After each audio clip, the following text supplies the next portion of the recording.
উত্তরাধিকার সূত্রে আমরা একটা দেউলিয়া অর্থনীতি পেয়েছি। ক্ষমতার মোহে, ক্ষমতার লোভে, দলীয় অন্ধত্বের, আদর্শের অন্ধত্বের কারণে এই বিভ্রান্তিকর চোরাগুলির পথে বাংলাদেশকে আপনারা নিয়ে যাবেন না। একটি মহল গণভোটকে বিভ্রান্তিকরভাবে ব্যাখ্যা করার চেষ্টা করেন। আমি বিনীতভাবে গণতন্ত্রের পক্ষের সকল শক্তিকে আহ্বান জানাতে চাই, জনগণ ভোট দিয়ে যে পার্লামেন্ট তৈরি করেছে এবং আমাদের সংবিধান অনুযায়ী সেই পার্লামেন্টই হচ্ছে সর্বোত্তম সিদ্ধান্তের জায়গা। সেই পার্লামেন্টই হচ্ছে সভরেন, সার্বভৌম। জনগণের সকল ক্ষমতা এই পার্লামেন্টের মাধ্যমেই চর্চা হবে। আমাদের দেশের সংবিধান, রাষ্ট্র, রাজনীতি, বিজ্ঞান কোনো কিছুতেই নির্বাচিত একটি পার্লামেন্টের চাইতে অন্য কোনো ক্ষমতাবান কোনো কর্তৃপক্ষ জনগণ বরদাস্ত করে না। অতএব এরপরেও যদি কোনো বিতর্ক থেকে থাকে, তার মীমাংসার একমাত্র জায়গা হচ্ছে পার্লামেন্ট, পার্লামেন্ট অ্যান্ড পার্লামেন্ট। আমি বরিশালের এই দক্ষিণ অঞ্চলে দাঁড়িয়ে শহীদদেরকে সামনে রেখে জাতির এই আকাঙ্ক্ষার কথা আমাদের মাননীয় প্রধানমন্ত্রীর পক্ষ থেকে আবারও সংশ্লিষ্ট সকল গণতান্ত্রিক শক্তিকে বিনীতভাবে স্মরণ করিয়ে রাখতে চাই। আমাদেরকে আরও অনেক দূর যেতে হবে। আমরা নির্বাচনের মাধ্যমে যে সরকার গঠন করেছি, সেই সরকার, আমরা বিগত সরকারের ধারাবাহিক একটা উত্তরাধিকার রয়েছি এবং সেই কারণে এই উত্তরাধিকার সূত্রে আমরা একটা দেউলিয়া অর্থনীতি পেয়েছি। সেই কারণে এই উত্তরাধিকার সূত্রে আমরা একটা বিধ্বস্ত সমাজ পেয়েছি। সে কারণেই উত্তরাধিকার সূত্রে ফ্যাসিবাদের সমস্ত ধরনের অপকর্মের জঞ্জাল সব এখন আমাদের ঘাড়ে এসে পড়েছে। আমরা গর্বিত। জনগণ এই জঞ্জাল সরানোর দায়িত্বের জন্য আমাদের উপরে আস্থা রেখেছে।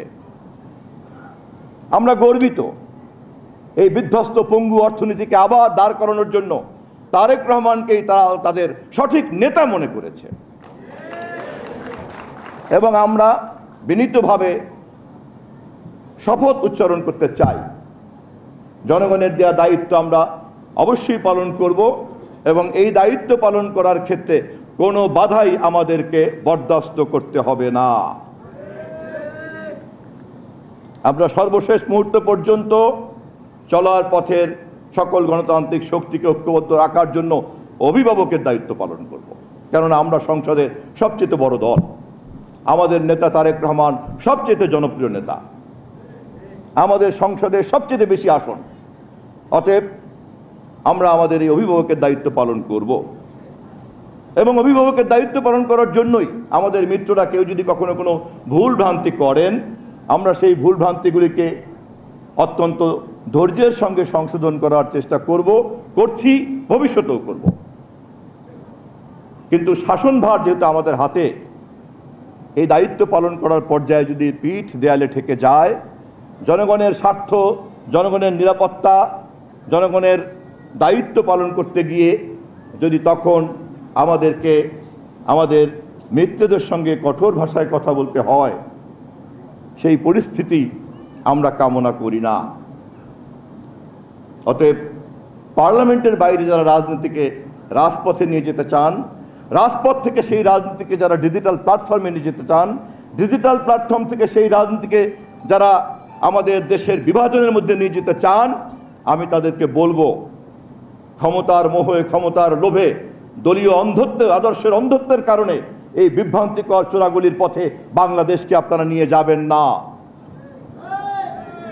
লক্ষ শহীদের রক্তের বিনিময়ে দেশ স্বাধীন করেছি, হাজারো শহীদের রক্তের বিনিময়ে স্বৈরতন্ত্রের স্বাদকে উৎখাত করেছি, আবার হাজার হাজার রক্তের বিনিময়ে জুলাই অভ্যুত্থানের মধ্য দিয়ে আমরা আমাদের বাংলাদেশকে সঠিক পথে আবার পুনঃস্থাপন করেছি। আর বাংলাদেশকে কেউ বিভ্রান্তিকর পথে নেওয়ার চেষ্টা করবেন না। আসুন, যে ঐক্য তৈরি হয়েছে জুলাইয়ের সকল শহীদের রক্তের মধ্য দিয়ে, সেই ঐক্যকে আমরা ধরে রাখি এই দেশকে সমৃদ্ধশালী না করা পর্যন্ত।